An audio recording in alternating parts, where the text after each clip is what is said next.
सवाल का जवाब, क्या गठबंधन में एक बड़ा टसल इस वजह से है कि नीतीश कुमार पीएम फेस बनने वाले थे और तेजस्वी यादव मुख्यमंत्री बनने वाले थे? आप इसका जवाब दीजिए, इसके ठीक बाद में जाऊंगा धनंजय गिरी जी के पास, जिसको लेकर आपका सवाल मैं पूछूंगा। स्पष्ट रूप से सुन लीजिए, स्पष्ट रूप से जिन मुद्दों को लेकर इस देश में महिलाओं, गरीब युवाओं और लोगों में जो उठा हुआ बात सब है, उन मुद्दों को लेकर ये गठबंधन, इंडिया गठबंधन बनी है जो लोगों के वेलफेयर के लिए है और भारतीय जनता पार्टी के अगेंस्ट में है।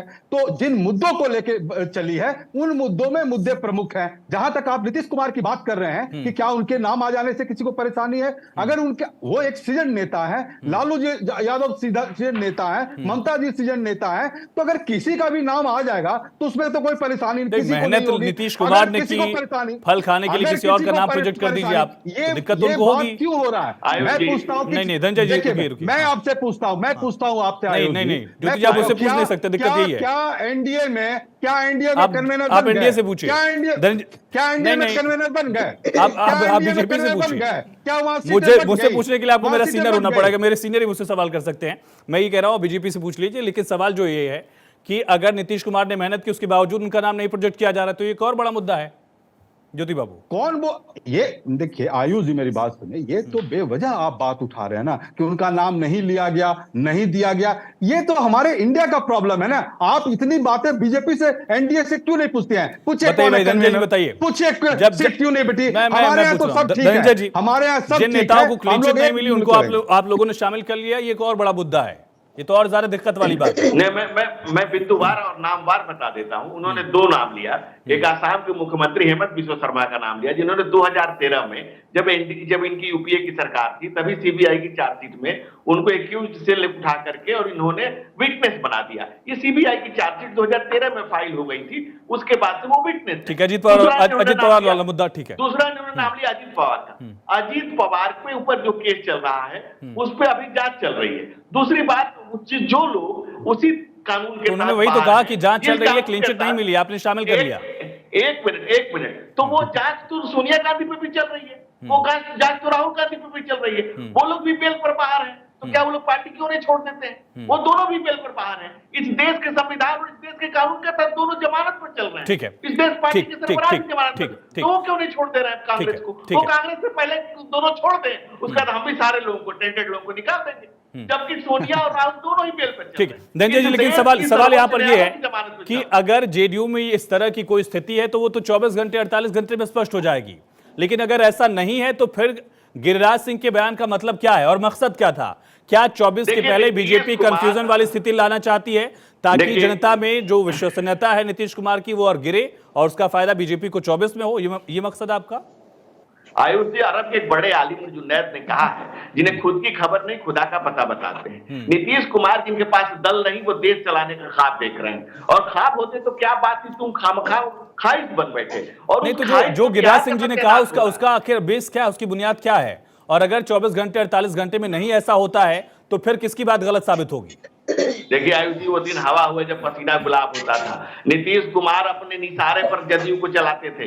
अब ललन सिंह की लालसा लिप्सा पर बदल गई है और उन्होंने कह दिया है कि न दल आपके पास बचा है, न पार्टी बची है, और आप देख लीजिए कि खंड खंड होने जा रही है जदयू। आप बहुत जल्द इसका परिणाम सामने दिखेगा।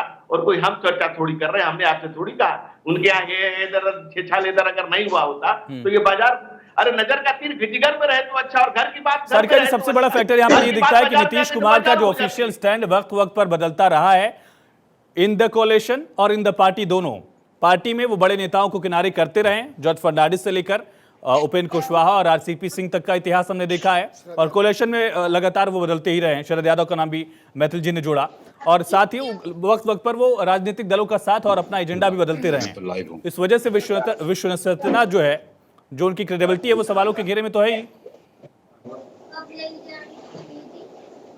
सारिका जी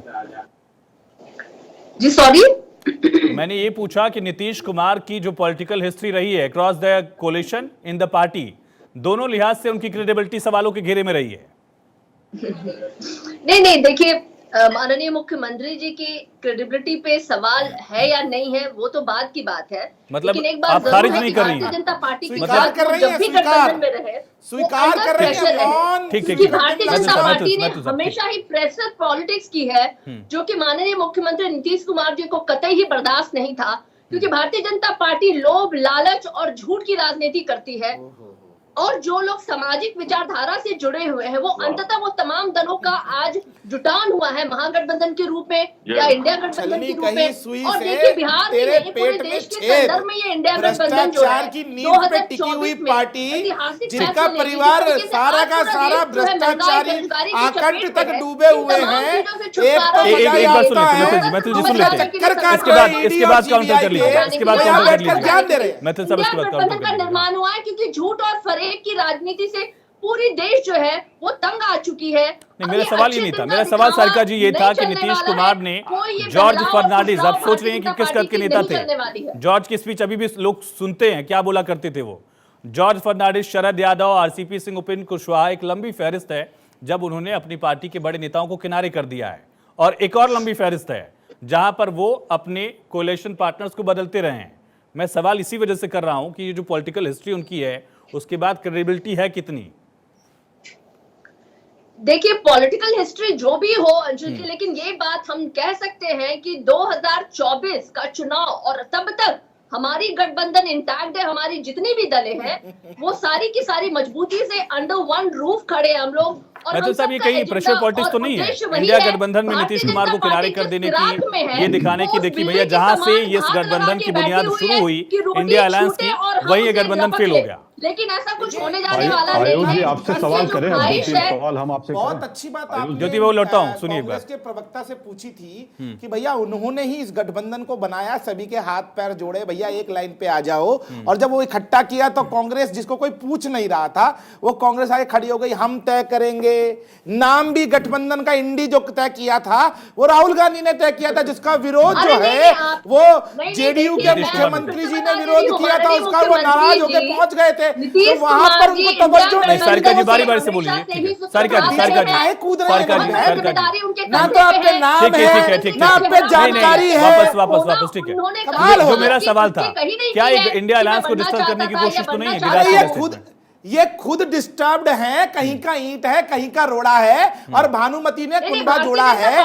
आप देखिए ये लोग मोदी को हराने के लिए इसलिए लगे हुए हैं, इनको जनता का सेवा नहीं करना है। इनको अपने घरों में जो सोने की ईंटें और नोटों के बंडल इन्होंने छुपा रखे हैं, जो इन्होंने घोटाले कर रखे हैं, उन घोटालों पे चल रही जांचों से ये डर के मारे कांप रहे हैं। इसलिए अपने अपने इंटरेस्ट को छोड़कर लग गए हैं कि भैया नरेंद्र मोदी को हटाओ।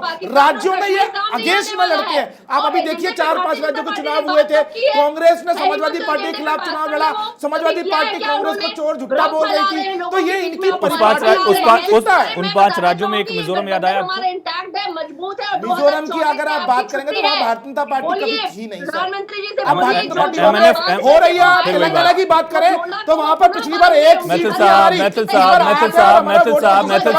साहब, मेरा सवाल ये था, आपने कहा कि अलग अलग लड़ रहे थे, तो मिजोरम में भी तो वही हुआ, बीजेपी और एमएनएफ एक दूसरे के अगेंस्ट लड़े, दिल्ली में साथ है। मैंने आपसे क्या बोला कि वहां पर हम लोग स्टार्टिंग पार्टी है, भारतीय जनता पार्टी वहां पे स्टार्टिंग कर रही है, वहां अपने इंटरेस्ट है। लेकिन मैं ये तो नहीं अलायंस पार्टनर को लेकर पूछ रहा हूं। नहीं मैथिल साहब, इसमें कोई चिल्लाने वाली बात ही नहीं, मैं बेसिक सवाल पूछ रहा हूं।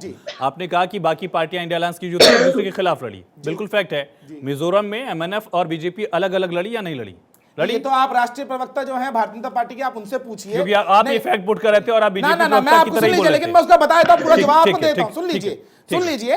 देखिए जो नॉर्थ ईस्टर्न स्टेट्स की आप बात कर रहे हैं, वहां पर जिस मिजोरम की आपने अभी बात की, वहां पे Bharatiya Janata party starting party है, अभी वहां पर नींव डली है पार्टी की, वहां एक्सपेंशन हो रहा है, और वो बाकी पार्टियां स्टार्ट कर रही हैं।